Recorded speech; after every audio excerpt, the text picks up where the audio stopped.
خدا کے مقدس کلام میں سے ایوب کی کتاب اس کا 38واں باب جو کہ 41 آیات پر مشتمل ہے۔ خداوند ایوب کو جواب دیتا ہے۔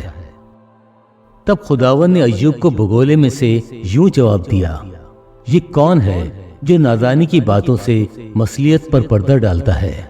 مرد کی مانند اب اپنی کمر کس لے، کیونکہ میں تجھ سے سوال کرتا ہوں اور تو مجھے بتا، تو کہاں تھا جب میں نے زمین کی بنیاد ڈالی؟ تو دانش مند ہے تو بتا، کیا تجھے معلوم ہے کس نے اس کی ناپ ٹھہرائی یا کس نے اس پر سوت کھینچا؟ کس چیز پر اس کی بنیاد ڈالی گئی یا کس نے اس کی کونے کا پتھر بٹھایا؟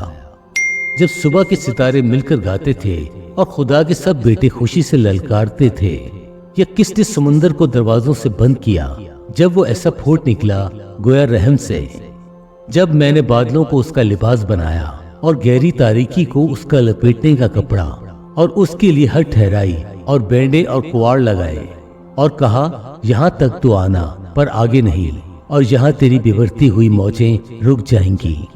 کیا تو نے اپنی عمر میں کبھی صبح پر حکمرانی کی، اور کیا تو نے فجر کو اس کی جگہ بتائی تاکہ وہ زمین کے کناروں پر قبضہ کرے اور شریر لوگ اس میں سے جھاڑ دیے جائیں؟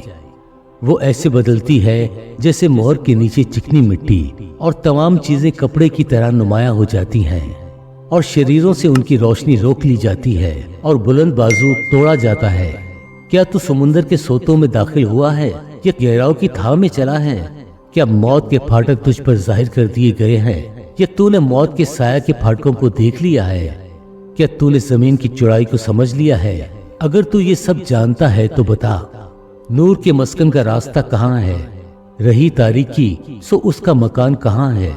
تاکہ تو اسے اس کی حد تک پہنچا دے اور اس کے مکان کی راہوں کو پہچانے۔ بے شک تو جانتا ہوگا، کیونکہ تو اس وقت پیدا ہوا تھا اور تیرے دنوں کا شمار بڑا ہے۔ کیا تو برف کے مخزنوں میں داخل ہوا ہے، یا اولوں کے مخزنوں کو تو نے دیکھا ہے، جن کو میں نے تکلیف کے وقت کے لیے اور لڑائی اور جنگ کے دن کی خاطر رکھ چھوڑا ہے؟ روشنی کس طریق سے تقسیم ہوتی ہے، یا مشرق ہوا زمین پر پھیلائی جاتی ہے؟ سیلاب کے لیے کس نے نالی کاٹی، یا رات کی بجلی کے لیے راستہ، تاکہ اسے غیر آباد زمین پر برسائے اور بیابان پر جس میں انسان نہیں بستا، تاکہ اجڑی اور سونی زمین کو سیراب کرے اور نرم نرم گھاس اگائے؟ کیا بارش کا کوئی باپ ہے، یا شبنم کے قطرے کس سے تولید ہوئے، یا کس کے بطن سے نکلا، اور آسمان کے سفید پالے کو کس نے پیدا کیا؟ پانی پتھر سا ہو جاتا ہے اور گہراؤں کی سطح جم جاتی ہے۔ کیا تو عقد سریا کو باندھ سکتا، یہ جبار کے بندھن کو کھول سکتا ہے؟ کیا تو منطقات البرج کو ان کے وقتوں پر نکال سکتا ہے، یا بنات الناش کی ان کی سہیلیوں کے ساتھ رہبری کر سکتا ہے؟ کیا تو آسمان کے قوانین کو جانتا ہے اور زمین پر ان کا اختیار قائم کر سکتا ہے؟ کیا تو بادلوں تک اپنی آواز بلند کر سکتا ہے تاکہ پانی کی فراوانی تجھے چھپا لے؟ کیا تو بجلی کو روانہ کر سکتا ہے کہ وہ جائے اور تجھ سے کہے میں حاضر ہوں؟ باطن میں حکمت کس نے رکھی اور دل کو دانش کس نے بخشی؟ بادلوں کو حکمت سے کون گن سکتا ہے، یا کون آسمان کی مشکوں کو انڈیل سکتا ہے؟